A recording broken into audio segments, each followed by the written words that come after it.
Bonsoir à toutes et à tous, bonsoir, bienvenue sur Maxi, bonsoir le public, bonsoir le chat, bienvenue, merci à tous d'être là, merci beaucoup.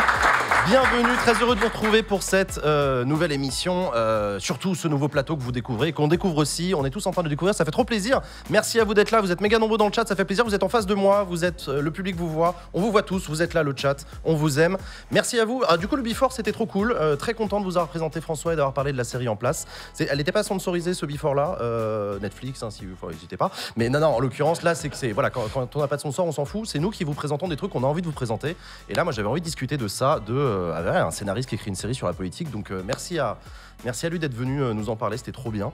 Et c'est parti du coup pour Backseat, je suis avec les 3 meilleures chroniqueuses du monde, ça fait trop plaisir de voir les filles.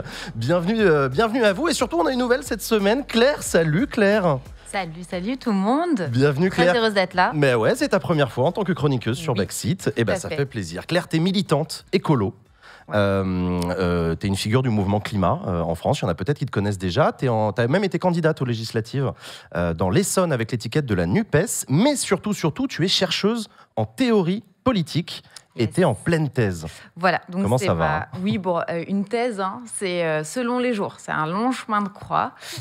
Et puis, voilà. Donc, ça dépend vraiment des jours et de comment ça se passe. Mais j'ai beaucoup de chance de pouvoir faire ça. Enfin, je pense qu'on est dans une époque où on a peu l'opportunité d'avoir du temps pour... prendre un peu de recul sur les choses, avoir du temps pour lire et tout. Donc j'ai beaucoup de chance, mais parfois c'est long et un peu solitaire. Et comme tu l'as dit, je suis aussi militante. Et quand on milite sur les questions écologiques, climatiques, on a un peu le tic-tac de l'horloge climatique dans la tête. Et du coup, c'est un peu compliqué de se dire qu'on va passer 3-4 ans de nos vies à faire une thèse. Ouais, c'est ça, t'as l'éco-anxiété et t'as l'anxiété de la thèse que tu dois rendre.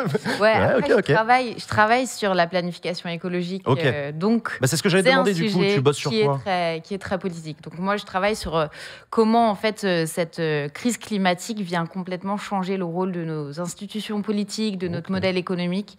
Et donc, ça amène un nouveau rôle de l'État, etc. Ça amène l'impératif de remettre notre économie au sein des limites planétaires. Donc, c'est à la fois très compliqué parce que les changements sont immenses à réaliser. Mais il faut bien commencer à dessiner le chemin, et ça débute dans la recherche et ça termine dans le champ politique au sens plus en termes d'action politique. Ouais. Force à toi en tout cas pour la thèse. Non, c'est un challenge de ouf, hein, bravo à toi. T'en as pour combien de temps et tu l'as fait où d'ailleurs ta thèse?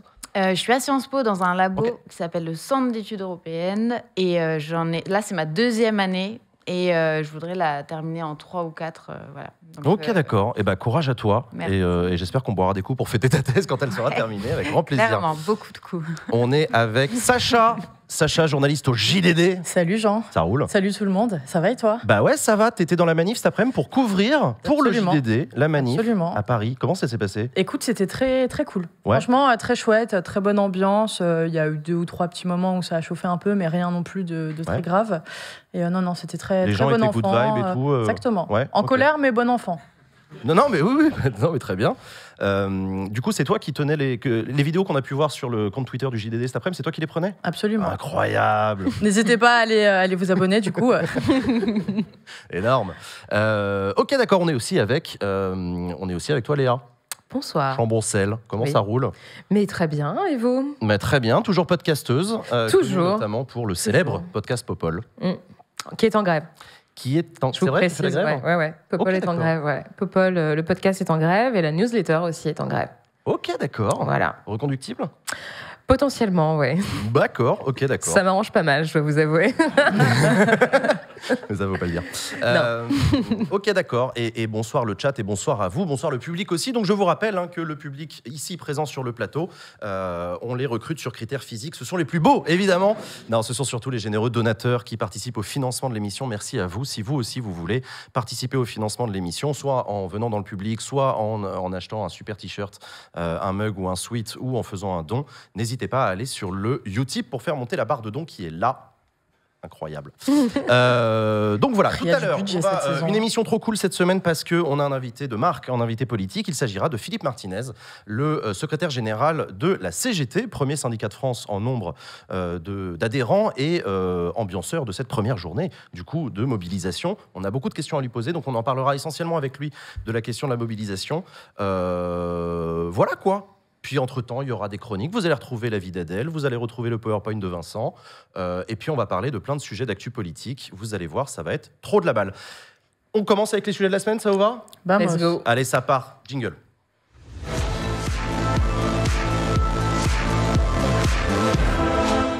Ah, du coup, c'est en transparent, j'avais pas fait attention. Du coup, vous voyez derrière, c'est incroyable. Oui, c'est on trop te bien. voyait. Merci. Et c'était gênant. Enfin, ça va. Boomer. Voilà, donc ce sera dans la fiche de Je poste. Il faut swing. danser pendant les jingles. Oh, ce son. Actu de la semaine dont on voulait vous parler. Aujourd'hui, jour de mobilisation, certes, mais aussi aujourd'hui, jour de vote. Puisque les socialistes, dis donc, sont invités à voter depuis 17h et jusqu'à 22h, si je ne dis pas de conneries, pour choisir leur futur premier secrétaire. Dans le jargon du PS, premier secrétaire, c'est le chef du parti.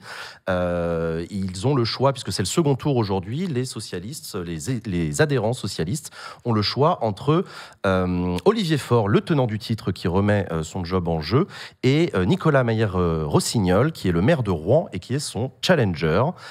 On a les résultats, non, puisqu'on les aura aux alentours de 22h, je crois. Inch'Allah, hein. Inch'Allah, ouais, parce que alors justement, Sacha, ça a été le bordel le premier tour. Ça a un peu été le bordel la semaine dernière parce que de ce qu'on nous a soufflé, nous, alors vous avez eu les résultats, Olivier Faure est arrivé premier avec 49,15% des voix et il était très important pour lui d'avoir au moins 50%, histoire de peser un peu au Conseil national du Parti socialiste. Sauf que les 50% n'ont pas été atteints et ça a grappillé de tous les côtés pour chercher les 0,85% restants. Donc les résultats ont beaucoup tardé à arriver. Et du coup, c'est un peu le bordel depuis une semaine au PS. Il y a une espèce de guerre des chiffres entre l'équipe d'Olivier Faure et l'équipe de Nicolas Mayer-Rossignol sur ces chiffres et sur ce qui signifie parce que... le vote qu'on a depuis 2 semaines va permettre d'élire 2/3 des sièges du Conseil national. Ouais. Et du coup, l'idée, c'est d'avoir une majorité absolue pour les 2 listes. Au sein du parti, Exactement. ouais. Donc, Olivier Faure dit on a une majorité absolue, quoi qu'il arrive, même après l'élection de février. Nicolas Mayer-Rossignol dit c'est pas aussi simple que ça. Donc, ça fait une semaine que c'est un peu le bordel au PS. Et l'Express a rajouté une belle information aujourd'hui, c'est qu'il y a eu à peu près 1000 bulletins litigieux. Sur Voilà. 23 000. Sur 23 000, ce qui est énorme. Ce qui est quand même beaucoup sur C'est fou quand même, les sur partis une aussi politiques. petite participation. À chaque fois. Voilà, donc le PS est le nouveau Les Républicains. Appelez la Cocoé, demandez à Doug s'il s'est inscrit, je ne sais pas, mais enfin voilà. Les gens ont peut-être pas la rêve rêve sur la COCOE, mais c'est la commission de recollement, enfin c'est comme ça qu'on l'appelle au PS et dans les partis de gauche, mais c'est la commission de... On se met d'accord sur le score, quoi, après le dépouillement. Mais alors, le pire dans cette histoire, c'est que les 3 candidats étaient au courant qu'il y a eu des malversations dans les votes et qu'ils se sont tous les 3 mis d'accord en disant on n'en parle pas, on met ça sous le tapis, on annule les votes de la réunion, on se dit les Français de l'étranger aussi, enfin des socialistes de l'étranger, ouais. Donc non, c'est ok. Complicado le Parti socialiste ces 2 dernières semaines. Qu'est-ce que je voulais dire, c'est quand même un moment important pour le PS, mais oui, tiens, excuse-moi, je rajoute un truc qui va dans ton sens. David Assouline, sénateur socialiste, président de la Fédération de Paris, proche d'Hidalgo et de Mayer-Rossignol, a tweeté dès 17h30 qu'il y avait eu des problèmes. Il a parlé de fraude massive et tout. Donc, je crois que le niveau de tension ce soir va être stratosphérique. Je ne sais pas à quelle heure on aura les résultats. Ouais. On verra bien. Question quand même, les socialistes, c'est bien gentil, mais est-ce que le PS, c'est pas un peu un parti mort ? Claire, c'est grave, docteur. Ils bougent beaucoup, ils s'engueulent tous, donc c'est que c'est pas mort, c'est que ça vit. Et quelque part, là où il y a du débat, il y a de la vie, il y a de la vie politique. Donc, et ils ont pris 2000 adhérents quand même depuis les législatives. Depuis avec la NUPES, Ce qui dit aussi quelque chose sur l'unité de la NUPES et comment c'est reçu au sein du PS. Et moi, je trouve ça toujours intéressant, en fait, les congrès. Alors, c'est d'une complexité. Quand on regarde ça depuis l'extérieur, on a vraiment l'impression d'un immense bordel où, en plus, il y a des enjeux de fond, mais il y a parfois aussi des enjeux personnels et stratégiques qui se jouent. Et nous, on ne comprend pas forcément ça de l'extérieur.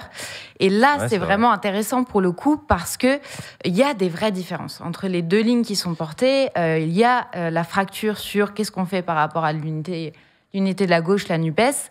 Il y a la fracture par rapport à l'époque Hollande, son héritage, est-ce qu'on le remet en cause ou pas. Et puis, je pense qu'il y a aussi une espèce de fracture sur qu'est-ce que ça veut dire faire de la politique à gauche dans une période avec autant de crises que celle-ci. Et en fait, chez toute la fraction Hélène Geoffroy et un petit peu Nicolas Maillard-Rossignol, enfin tout l'héritage du hollandisme, il y a ce rejet d'assumer de la conflictualité. Et pour eux, je pense le rejet de la NUPES, c'est aussi ça. C'est de refuser d'aller dans une gauche qui assume à fond le fait qu'on va au combat, qu'on va suivre tous les mouvements sociaux, que oui, ça implique de la radicalité, que oui, ça implique de la conflictualité. Mais bon, la preuve avec ce congrès, si la politique, c'est pas de la conflictualité à un moment même envers ses propres camarades parfois, je veux dire, autant l'assumer et plutôt porter cette conflictualité-là envers ceux que le PS considère quand même comme les adversaires politiques, c'est-à-dire plutôt la droite, le macronisme, tout ça. Normalement, ces repères-là sont clairs quand même. Après, au demeurant, des congrès chauds au PS, on n'a connu que ça. C'est l'histoire de ce parti depuis un siècle. L'émotion, des moments tendus, typiquement 2008, le départ de Jean-Luc Mélenchon, c'était un congrès extrêmement dur, post-campagne de Ségolène Royal, etc. Ensuite, la Constitution européenne. La Constitution européenne, le parti s'était divisé, c'était un truc lunaire et tout. Donc voilà, si vous n'êtes pas habitué, c'est normal. C'est clair. Voilà, ça vit beaucoup au PS, ça gueule beaucoup. Effectivement, est-ce qu'on peut dire que Olivier Faure, c'est le symbole de la NUPES au sein du PS? C'est un peu un référendum pour ou contre la NUPES au sein du PS? Il y a de ça, évidemment, puisque ça a été quand même l'une des chevilles ouvrières du rapprochement à gauche, qui a été saluée par ailleurs par une nouvelle génération d'ailleurs de militantes et militants, ce qui explique certainement le fait qu'il y ait eu davantage d'adhérents depuis les législatives. Donc je pense qu'il est effectivement perçu comme tel. Après, je pense qu'il est important de remettre les choses un peu dans leur contexte quand on se demande de savoir est-ce que le PS est mort. Alors, en fait, il faut regarder ce qui se passe aussi dans les territoires, sur le terrain. Le Parti socialiste, aujourd'hui, reste la principale force politique implantée dans les territoires. J'ai relevé quelques chiffres. Ils sont à la tête quand même de 21 conseils départementaux sur 95, ce que LFI ou ELV n'a absolument pas. Ils dirigent 4 régions sur 17. Il y a plus de 50 villes de plus de 30 000 habitants qui sont dirigées... des régions, non dans des unions de la gauche, c'est pas Non, 4 PS en tout cas. Ok, ouais. Ils dirigent aussi plus de 50 villes avec plus de 30 000 habitants, donc c'est assez substantiel. Et par conséquent, c'est la principale force de gauche aussi au Sénat. Donc ça, c'est aussi quand même assez important. Donc le PS arrive quand même dans une certaine mesure, de par son histoire, de par aussi ce positionnement quand même qui est majoritairement social-démocrate, à s'ancrer durablement, je pense, dans la politique en France. Et à mon sens, c'est pas du tout un parti qui est mort. Et d'ailleurs, s'il y a cette lutte intestine au sein du parti aujourd'hui pour en avoir quand même la direction, c'est pas anodin. C'est qu'il y a forcément des enjeux assez importants derrière et que personne n'a envie de lâcher ce parti qui, à chaque fois, peut peut-être nous prouver que ça reste une force qui peut s'allier effectivement parfois avec certains écolos, qui peut s'allier davantage à gauche. Donc à voir, mais moi je pense que le PS n'est pas mort. Usul en parlait la semaine dernière, le risque que le PS devienne le PRG, c'est-à-dire une espèce de parti d'appoint qu'on aime bien, ils ont toujours été là, mais en fait ils font très peu de... Et puis ils sont une force d'appoint, quoi. Et c'est d'ailleurs ce qui est reproché par le clan des Hollandais au sein du PS qui en veut à Olivier Faure, c'est d'avoir signé la NUPES qui pour eux est un ralliement et même un alignement du PS derrière un Jean-Luc Mélenchon qu'il déteste pour plein de raisons. Au demeurant, Jean-Luc Mélenchon a jamais... d'ailleurs, il a construit toute sa politique autour de la critique de Hollande, avant même que Hollande soit président de la République. On ne peut pas lui retirer ça. Donc c'est vrai que c'est un enjeu important. Moi, je me demande toujours, admettons qu'Olivier Faure soit réélu à la tête du Parti socialiste, notamment parce que les adhérents seront peut-être contents du bon score qu'il a fait aux élections locales, tu l'as rappelé, la constitution de la NUPES. Bon, Olivier Faure s'est quand même bien pété la gueule sur la présidentielle avec Anne Hidalgo, un score ridicule, et ça a été très dur pour lui. Oui, mais comme elle est plutôt étiquetée Maillard-Rossignol, du coup, lui, il n'en paiera pas les frais, je pense. Ouais, remarque, t'as raison, ouais. Donc du coup, on verra ce que ça donne à l'avenir, le Parti socialiste. Mais j'ai aussi l'impression, quand j'entends certains du clan Hollande parler, qui se remémorent le grand Parti socialiste du Congrès d'Épinay, la grande force mobilisatrice de la gauche. Est-ce que vous n'êtes pas, les gars, est-ce que vous serez probablement pas avant un bon bout de temps? Ouais, je pense qu'il faut que ça soit un peu là-dessus. Après, il y a un chiffre qui montre quand même que c'est un parti qui a un peu de mal à mobiliser en interne. Pour le coup, c'est qu'il y a un taux de participation à ce congrès qui est de 53% à peu près. C'est rien. J'avoue que j'ai pas les chiffres des années. C'est mieux que ELV, non précédentes. Si je me trompe ELV, il y pas. avait 4000 votants, je crois. C'est Ouais, comparable. c'était chaud, quoi. Ouais. Mais 23 000 participants à l'échelle du PS, c'est pas non plus. Non, c'est vrai que c'est pas foufou, ouais. On a un autre sujet de la semaine qu'on voulait aborder, c'est sur le sujet des retraites, avant de parler de la mobilisation, c'est la division au sein de la majorité. Les macronistes ne sont pas tous, contrairement à ce qu'on pourrait penser, ils sont pas tous le doigt sur la couture du pantalon à soutenir la réforme. Ça commence à craqueler un petit peu. On a entendu des députés de la majorité qui soutient pourtant Emmanuel Macron et Elisabeth Borne dire que la réforme des retraites en l'état, ils n'étaient pas chauds. Je pense par exemple à un député qui s'appelle Patrick Vignal, qui est un ancien socialiste, qui a même menacé de quitter le groupe si la loi ne changeait pas. Bouh. Tout le monde fait, du coup. Barbara Pompili, ancienne ministre. ministre. Ancienne ministre, qui elle aussi dit qu'en l'état, elle ne veut pas la voter. Et qui embarque du coup son micro-parti en commun. En commun. Attends, non, mais ils sont vrai, quatre. Un groupe Telegram qui s'appellerait l'Amicale sociale ou je sais pas trop quoi, avec cette je mets des guillemets, gauche, l'aile gauche de la Macronie, de la Macronie qui justement disent qu'ils sont pas d'accord. Mais est-ce que ça ira jusqu'à une fronde où ils vont refuser de voter? Ça, on sait pas. Je pense que aussi ils sentent parce que là, on leur demande de faire le service après-vente de cette réforme qui est majoritairement rejetée par les Français. Donc, eux, ce qui se passe en tant que députés, c'est qu'ils retournent dans leur circo et ils doivent faire le travail de convaincre pour une réforme dont eux-mêmes ne sont pas convaincus, à laquelle ils s'opposent sur certains aspects, dont ils se rendent compte peut-être de certains aspects qui peuvent être extrêmement violents socialement.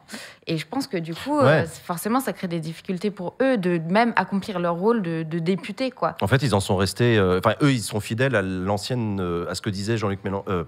Emmanuel Macron. Same. Kiff.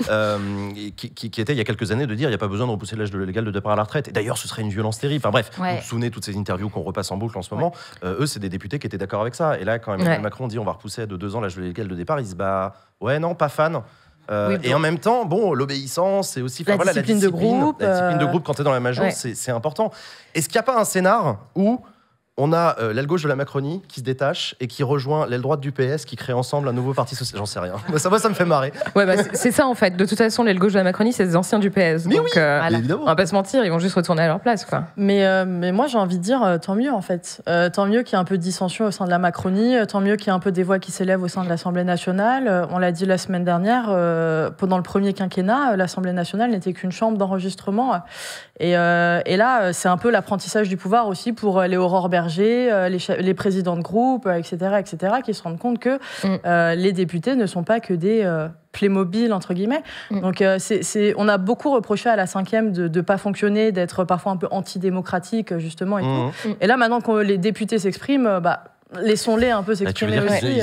Ils y prennent goût au parlementarisme. Ils disent, ils ont pris goût pendant un premier mandat, en fait. Il y en a beaucoup qui ont pris goût. Sujets, Il y en a beaucoup qui... Moi, je trouve que il y a une certaine autonomie qui s'est quand même quand tu leur parles, dessinée au fur et à mesure. Ils se disent non, mais moi j'aime mon mandat, j'aime ce que je fais, je représente mes électrices, mes électeurs. Il y a un autre élément qui est assez important, je pense, dans cette division potentielle, c'est le fait aussi que les soutiens hors Renaissance, hors macronistes, à savoir Modem et LR, ne sont pas tout à fait acquis, en fait. Là, il y a quand même Richard Ramos qui a dit que ils allaient déposer les amendements. Il y a Ciotti qui a menacé aussi de déposer une motion de censure si jamais la réforme était adoptée par 49.3. Donc ça commence... les soutiens de Macron... ça commence à péter un peu. Non, mais attends. Oh là là, est-ce que les Insoumis vont voter la motion de censure Est-ce que le... Oh là là, j'ai trop de questions, Ce qui est drôle, c'est que côté républicain, on est quand même passé en 2 semaines de Ciotti, Gabriel Attal, main dans la main à la une du JDD, maintenant Raphaël Schellenberger, normalement, qui dit dans le JDD, on ne sait pas si Elisabeth Borne aura 40 députés qui voteront la loi retraite. Quoi. Alors, donc la patronne de la majorité, Aurore Berger, jure qu'il ne manquera aucune voix de la majorité pour soutenir. Si on fait le calcul, majorité plus LR, on a 314 voix, 314 députés, la majorité c'est 289. On est sur... c'est pas loin, parce qu'en fait, quand tu fais le compte, 25, je crois que même dans le groupe majoritaire, si tu fais si tu mets bout à bout ceux qui menacent de ne pas voter le texte, je crois qu'on arrive grosso modo à une quinzaine.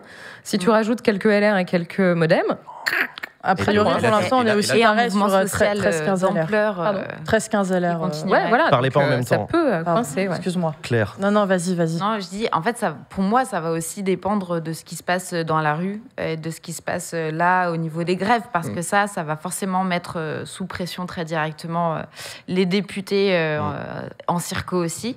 Et donc, ça va bouger en fonction de ça. Moi, ce sur quoi je m'interroge aussi, c'est est-ce qu'ils se sont laissés des marges de manœuvre, des choses sur lesquelles ils peuvent lâcher. C'est une vraie question. Parce que là, ils ont déjà lâché sur certaines choses.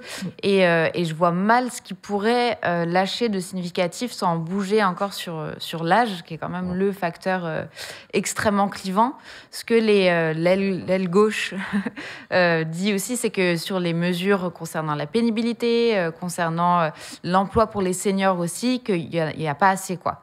Qu'il faut même la droite le dit d'ailleurs. Oui, voilà. Qu'il faut muscler les parties sociales, finalement, de la réforme pour faire passer la pilule du recul de l'âge. Ouais. Donc, est-ce qu'ils ont des marges de manœuvre en sachant que c'est une réforme qui a un but budgétaire? Ils ont dit à la Commission qu'ils passeraient de 5 à 3% de déficit. Ils veulent appliquer ça. Donc, toute mesure sur la pénibilité, en fait, ça va coûter de l'argent. Donc, ça va aller dans le sens inverse de ce qu'ils avaient initialement prévu. C'est un peu la leçon, effectivement, quand tu arrives avec un texte à l'Assemblée et que tu es le gouvernement, c'est bien de se ménager des... Voilà, effectivement, comme tu le dis, tu vas un peu fort, tu fais exprès, de manière à dire le travail parlementaire nous permettra d'atténuer. Tu arrives toujours dans la négo avec une marge de négo. Ouais. Si tu arrives au Parlement avec un truc ficelé, que tu passes ton temps à dire aux députés avis défavorable, avis défavorable, avis défavorable, tous les amendements sont rejetés, en fait, tu n'encourages pas le vote. Donc, ouais, ça peut être un peu tendu. De ce que j'avais cru comprendre, le texte est quand même bien abouti, en tout cas dans l'esprit du gouvernement. Donc, je ne suis pas certaine qu'il y ait énormément de marge de manœuvre, ou alors il va falloir les trouver. Et stratégiquement, ils ont été très mauvais.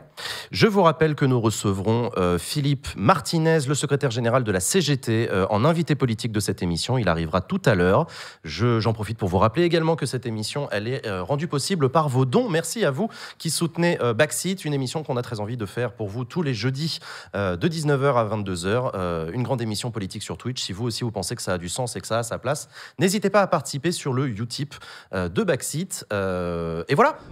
Justement, Adèle en a parlé et ça tombe bien puisqu'on voulait en parler comme sujet de la semaine. Il se passe ce truc en Allemagne, mobilisation à Lützerath, si je prononce bien. Voilà, j'ai vu popper ça comme beaucoup de gens sur Internet là dans les derniers jours. Qu'est-ce qui se passe? Claire, est-ce que tu nous ferais pas un petit point?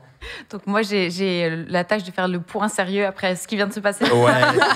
Merci beaucoup. Le sous-titre de la blague. Alors, on m'avait pas dit qu'il y aurait ça avant. C'est le bizutage. C'est ton bizutage de première. Merci. Je me sens vraiment la bienvenue, c'est parfait. Donc, Lützerath, je ne sais pas si c'est comme ça qu'on prononce, mais c'est donc une mine de charbon à ciel ouvert, la plus grande d'Europe. C'est à l'ouest de l'Allemagne, alors que moi, j'avais l'image du truc à l'est, un peu loin. Non, c'est entre Cologne et Düsseldorf, c'est à 1h30 de Bruxelles, donc vraiment pas loin en fait du cœur vraiment de l'Europe et des grandes villes, etc. Et du coup, là, ce qui se passe, c'est que vu que l'Allemagne, qui fait pas toujours tout si bien que ça, elle était massivement dépendante du gaz russe, ils ont besoin d'énergie là pour passer l'hiver. Et du coup, ils réouvrent des centrales à charbon, enfin, ils étendent cette mine de charbon, en sachant que là, il y a un village qui est menacé de destruction. Il y en a déjà eu 22 qui ont été détruits. Et si vous allez, là, je pense on va voir un peu quelques images, mais c'est assez impressionnant. Et en fait, je pense qu'on a... Et c'est un peu le propre et l'essence du modèle capitaliste, c'est d'envoyer loin des centres décisionnels, de l'Occident, etc. Tout ce qui, en fait, permet notre système productiviste et consumériste. Là, alors que là, en fait, c'est vraiment au cœur de l'Europe. Et là, c'est mis en visibilité par le fait qu'il y a un conflit.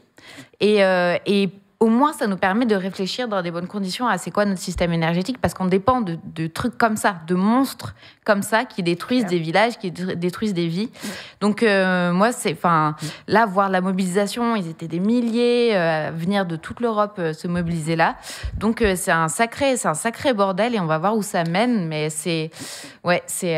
Et on a un invité de marque pour justement parler de cette mobilisation. On a un petit jingle et ensuite, on le retrouve en visio.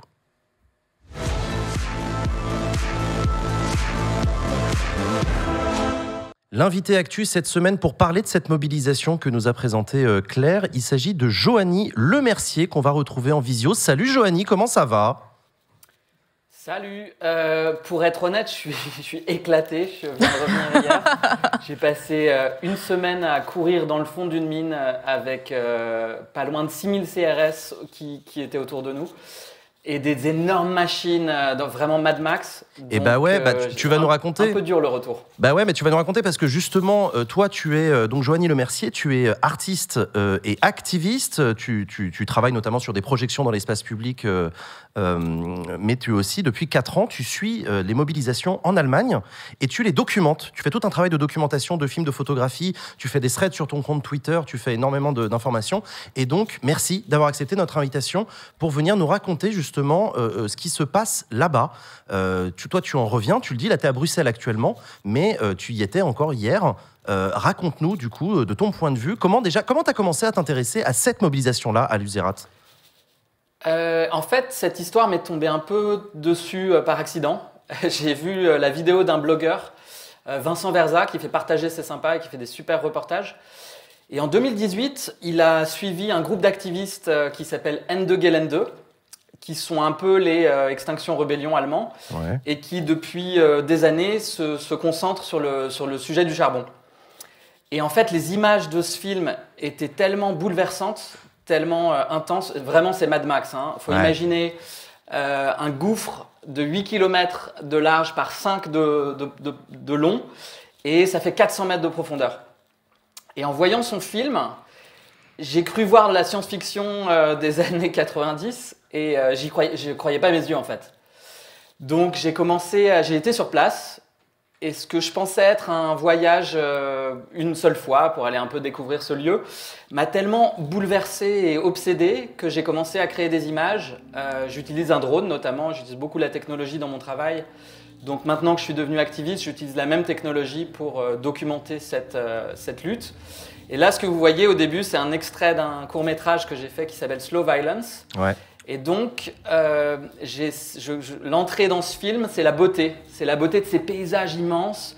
Vous voyez, ces couleurs-là sont quand même assez incroyables. On a des ocres, on a des gris, on a vraiment une esthétique. Il y a une esthétique de la destruction qui est assez impressionnante, ouais.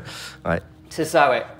Et quand on est sur place, il y a visuellement et en termes de ressenti, moi, ça m'a complètement démoli, en fait, de voir d'avoir la fin du monde sous mes yeux. Et là où j'étais plutôt optimiste et plutôt, je croyais un peu au mythe du progrès, j'utilise beaucoup la technologie, et donc j'étais un peu genre tout va bien aller. Et là, ma vision du monde techno-optimiste s'est écroulée instantanément, et je suis devenu activiste radical. Sur ces images que vous voyez, là, c'est le village de Lützerath. Ouais. Donc, comme vous l'avez dit tout à l'heure, c'est le 23e village à être détruit. Et heureusement, il y a des activistes, là, on les voit essayer de passer les lignes de la police, qui, au lieu d'attendre, vont aller confronter les industries fossiles et vont aller bloquer les machines. Et moi, ça m'a infiniment inspiré de voir que plutôt d'attendre et de protester avec des pétitions, on a des jeunes, il y a beaucoup de 16-25 ans, qui se disent « fuck it, on y va, on va aller tout bloquer et c'est fini les conneries ». Et moi, de sentir cette énergie, ça m'a repolitisé. Okay. J'étais complètement désintéressé de la politique, surtout toujours été à gauche par conviction, mais pas vraiment actif, parce que la gauche française m'a jamais vraiment inspiré ces dernières 40 années. Et là, voir ces groupes, instantanément, ça y est, je me suis dit, voilà, il va falloir agir, il va falloir faire des choses. Tes images sont super impressionnantes. Ça, c'est avant-hier. On a une 50aine d'activistes qui ont bravé la loi, qui ont passé les lignes de la propriété de RWE et qui ont été à 4 heures du matin escalader cette grosse machine. C'est la plus grande machine du monde, 200 mètres de long par 100 de haut. Et il y en a une trentaine dans cette mine, on en voit une deuxième au loin. Je parle très vite, vous sentez encore l'adrénaline. Mais ouais, non, on le sent, c'est impressionnant, ça a l'air d'être très marquant sur place. Il y a du monde sur place. C'est quoi les gens qui sont les gens qui sont présents sur place? On a parlé de plus de 30 000 personnes présentes samedi dernier.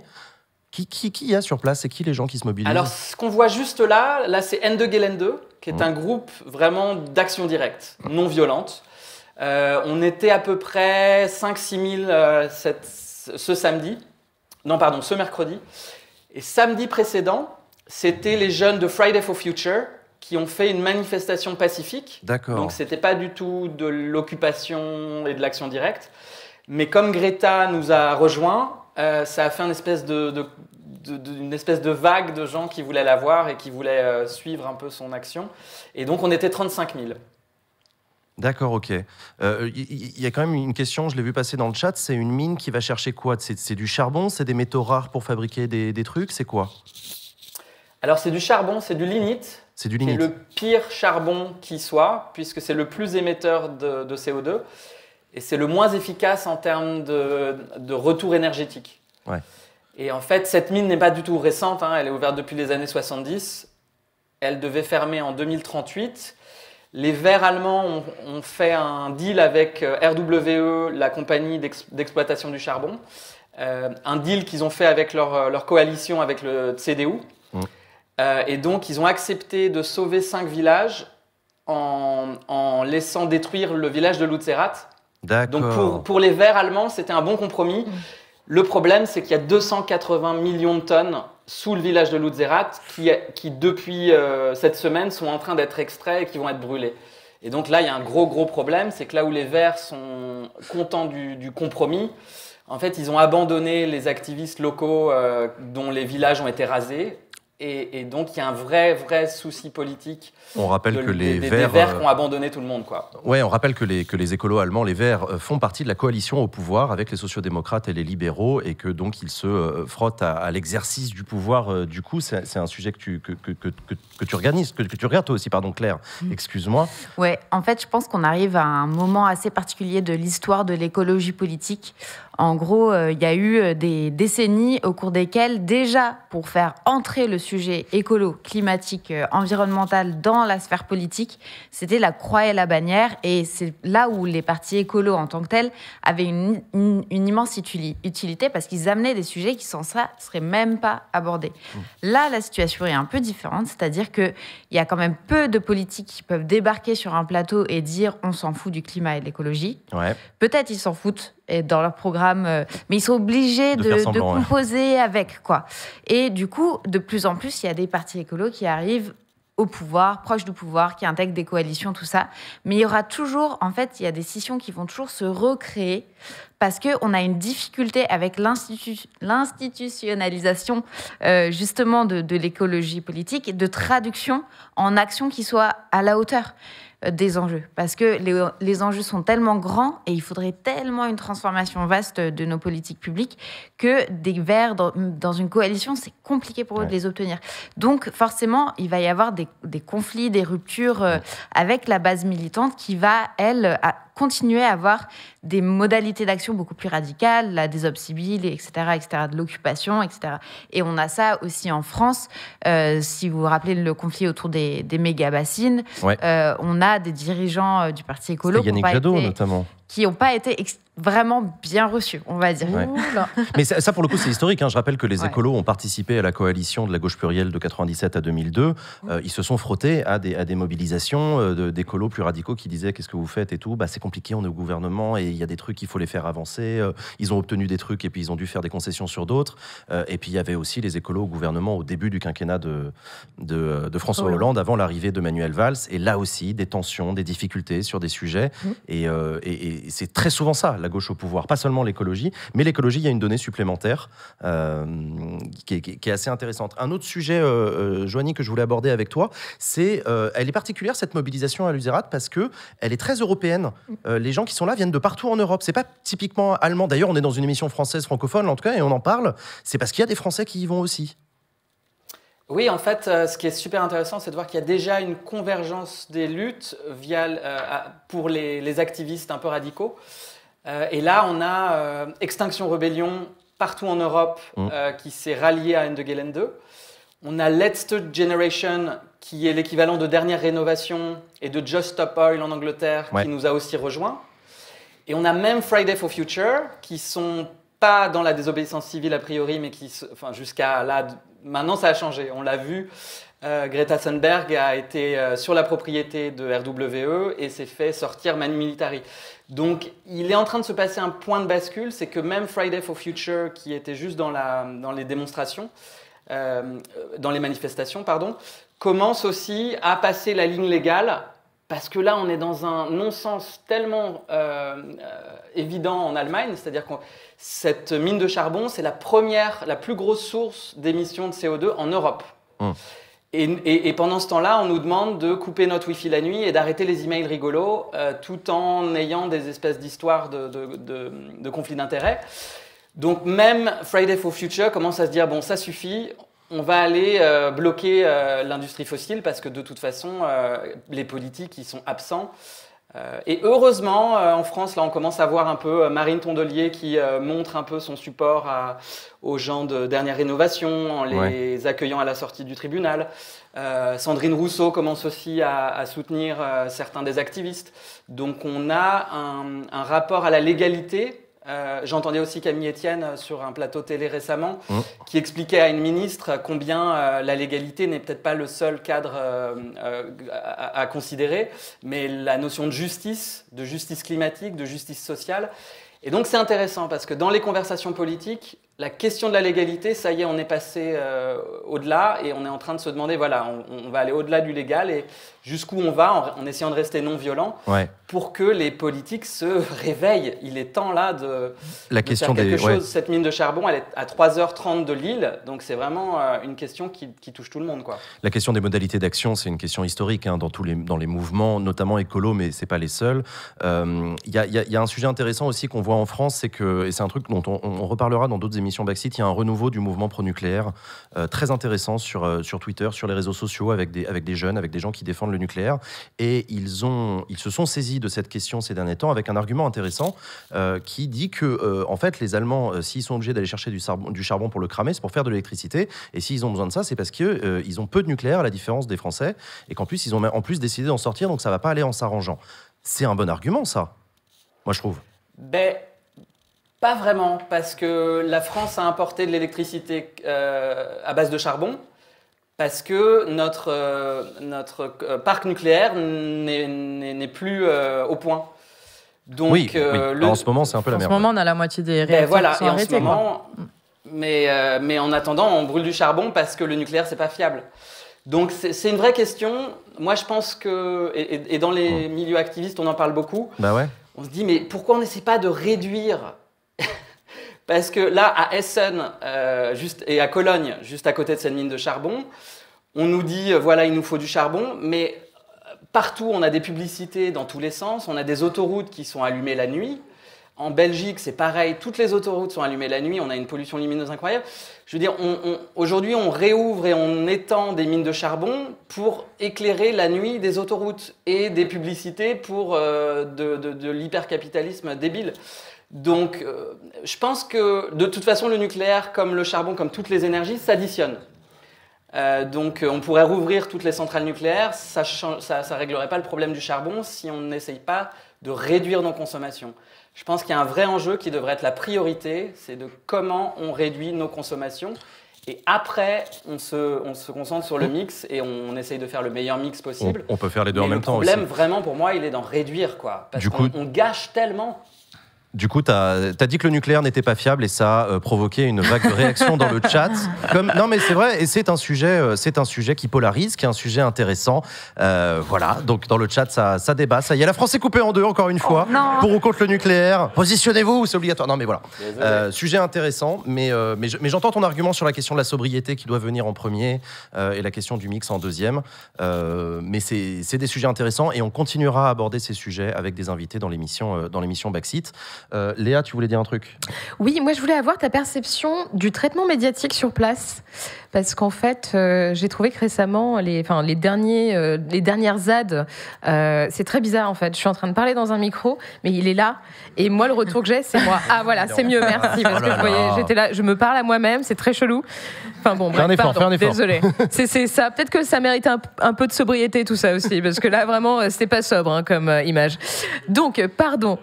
Je disais, en fait, j'ai trouvé que souvent, dans le traitement médiatique de tout ce qui se passait dans les ZAD, etc., on va chercher le zadiste qui fait du diabolo, qui crache du feu, genre toujours dans la caricature, vraiment même insultante, au demeurant, avec très peu de prise au sérieux.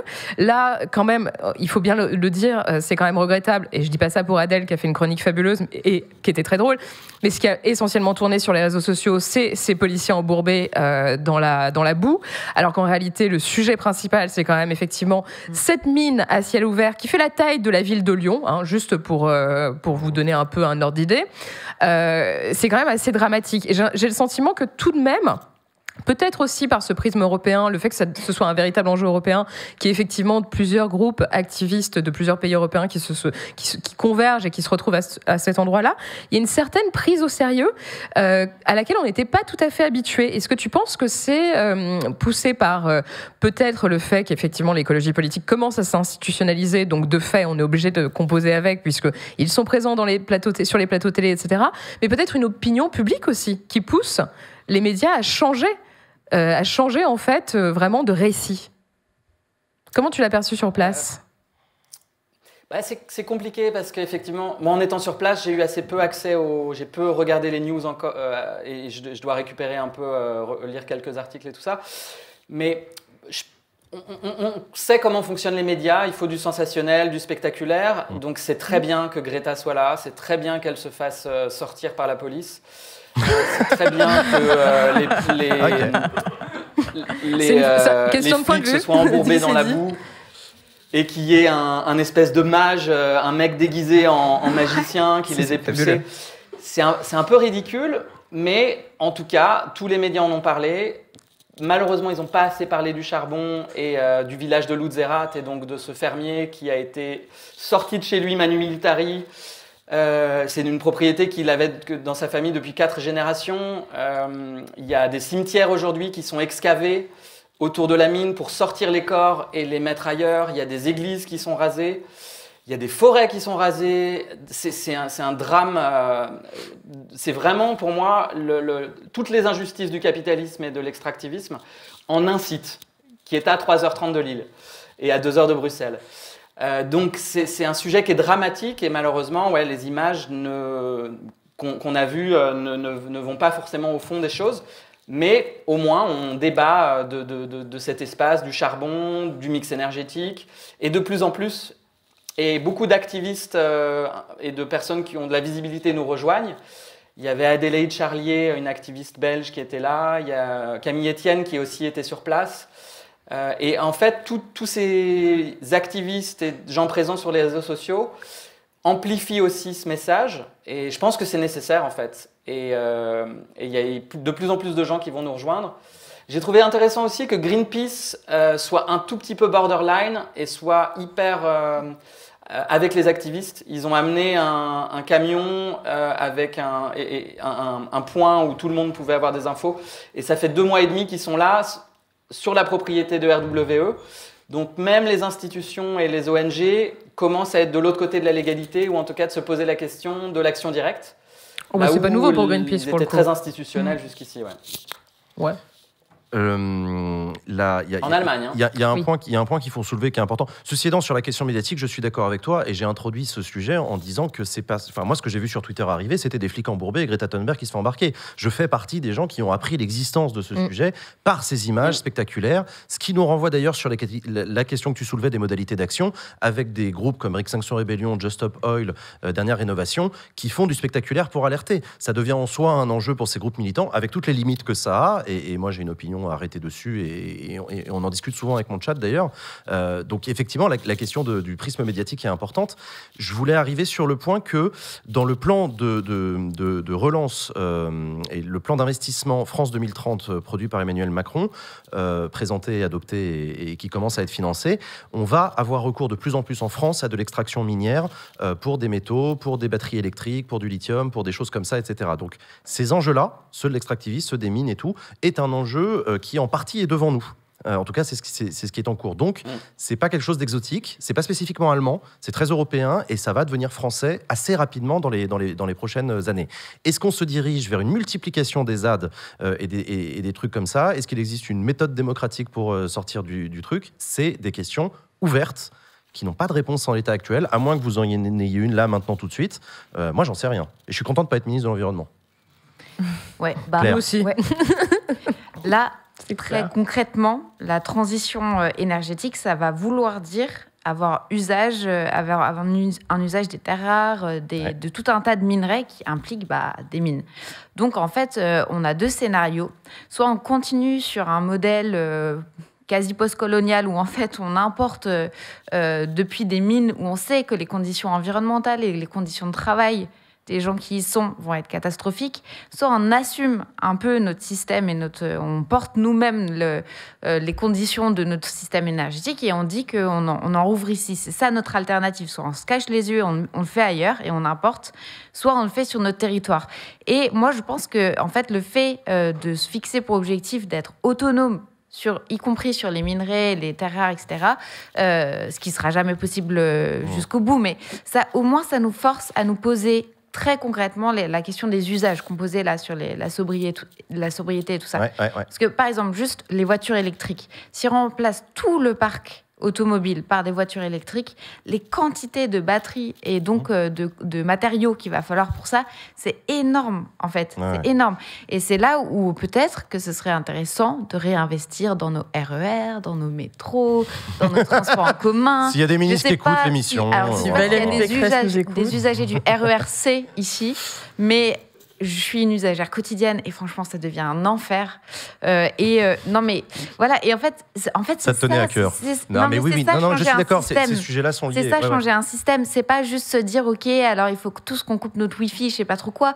Non, c'est la rénovation thermique sur laquelle on est en retard depuis des années. Enfin, c'est toutes ces questions-là. Et finalement, le fait de se poser la question, purée, peut-être demain, on va devoir rouvrir des mines en France et voir ce que ça donne, voir ce que ça fait de faire des entailles comme ça dans la terre, d'avoir des gens qui doivent redescendre dans les mines avec tous les risques pour la santé que ça implique. Au moins, on se pose les questions, on est face à la matérialité de notre système, quoi. Et c'est ça, l'écologie aussi, c'est ça, c'est assumer tout ça et essayer d'organiser les choses collectivement, démocratiquement, en regard de tout ça, quoi. J'ai dit tout à l'heure que ça allait arriver en France, l'extraction, etc. Il y a des gens qui m'ont très justement fait remarquer que ça existait déjà dans nos territoires d'outre-mer. Et c'est vrai. Et tu vois, c'est exactement ce dont on parlait, l'externalisation, même dans des territoires d'outre-mer dont on parle moins que la métropole. Donc vous avez raison, effectivement, c'est déjà en France via les territoires d'outre-mer. Et je pensais à la métropole. Je fais partie des gens qui ont ce biais-là. Quand je parle de la France, je pense à la métropole. Et c'est une erreur. Vous avez bien fait de me la faire remarquer. Joanie, est-ce qu'il y a un dernier message que tu as envie de faire passer aux personnes qui nous écoutent, les personnes qui t'ont entendu, ont vu tes images et ton travail? Où est-ce qu'ils et elles peuvent te retrouver, suivre ton travail? Tu continues à documenter ces mobilisations. Tu as écrit un long article sur le site Bon Pote pour parler de cette mobilisation. Vas-y, dis-nous. Là, je pense que je vais faire une petite pause pendant quelques mois parce que c'était quand même très très intense. Vous l'avez vu, il y a eu beaucoup de répression policière. On s'est rendu compte ce week-end que les industries... Enfin, moi en tout cas, je suis très naïf. Je me suis rendu compte que les industries fossiles, même en Europe, avaient besoin de l'appareil répressif d'État et de violences policières démesurées pour continuer à augmenter les émissions de CO2. Oui, j'étais très naïf, je n'avais pas réalisé encore, mais effectivement, on va se faire beaucoup taper dessus, comme pour d'autres sujets, comme pour les retraites, etc., avant de faire des progrès, malheureusement.